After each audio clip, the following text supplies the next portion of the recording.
प्यारे बच्चों, झारखंड के अंदर असिस्टेंट प्रोफेसर की बड़ी वैकेंसी एक आने की उम्मीद है बहुत जल्द ही।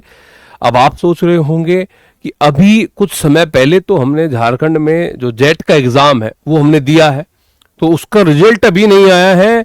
उसका रिजल्ट नहीं आया तो फिर वैकेंसी कब तक आ सकती है? ये दो तीन बातें हैं जिनको लेकर मुझे आपसे थोड़ी सी चर्चा करनी है। और ये जो बातें हैं ये कहीं जो है अलग अलग सोर्सेज से इसकी जानकारी मिली है और मैं आपको ये देने का प्रयास कर रहा हूं। अब बात आई कि भाई सबसे पहली बार असिस्टेंट प्रोफेसर की जो है कितनी लगभग है कि वैकेंसी यहां पे आ सकती है झारखंड के अंदर। तो उम्मीद है एक बहुत बड़ी वैकेंसी की, और वो वैकेंसी लगभग हो सकती है 2000 प्लस, 2000 से ज्यादा। और 2000 अपने आप में एक बहुत बड़ी वैकेंसी मानी जाती है किसी भी स्टेट के लिए, झारखंड के लिए भी या किसी भी अन्य स्टेट्स के लिए।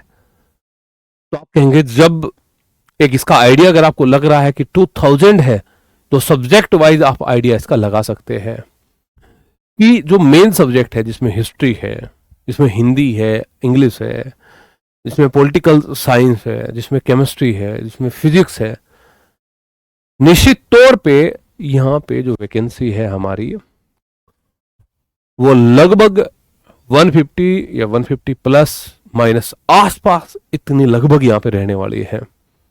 तो आप स्टूडेंट तैयारी जो है इसकी बना के रखिए बहुत ही शानदार तरीके से।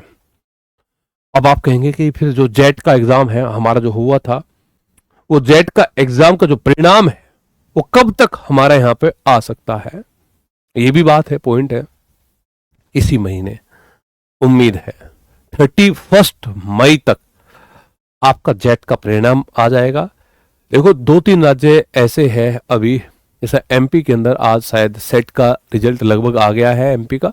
अब प्रोफेसर का एग्जाम हालांकि वहां तो ऑलरेडी तय है था। अब ऐसे ही यहाँ पे भी झारखंड के अंदर भी कि जेट का रिजल्ट आ जाए और उन स्टूडेंट्स को तो मौका मिले, क्योंकि हर साल तो जेट नहीं होता।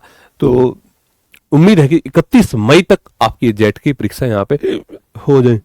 अब बात आती है कि भाई जो आपकी जो चयन की प्रक्रिया है उसके पीछे क्या आधार रह सकता है। देखिए, अब असिस्टेंट प्रोफेसर में लगभग सभी स्टेट्स में जो है स्क्रीनिंग ऑब्जेक्टिव, हालांकि बिहार में तो ऑब्जेक्टिव हटा ही दिया है, डायरेक्ट सब्जेक्टिव ही है, मतलब डेस्क्रिप्टिव ही है आपका।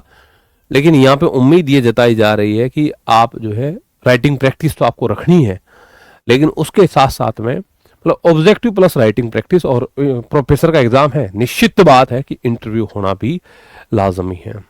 तो इसी प्रक्रिया से आपको होकर गुजरना पड़ेगा। मैं आपसे इतना ही यहाँ पे सजेशन दूंगा कि आप लगातार तैयारी बना के रखिए, और हम जो है साथ साथ में आपके प्रीलिम्स के साथ साथ में जो डेस्क्रिप्टिव है उसकी भी तैयारी आपको यहाँ पे कराएंगे। ठीक है दोस्तों, बहुत बहुत धन्यवाद। जय हिंद, नमस्कार।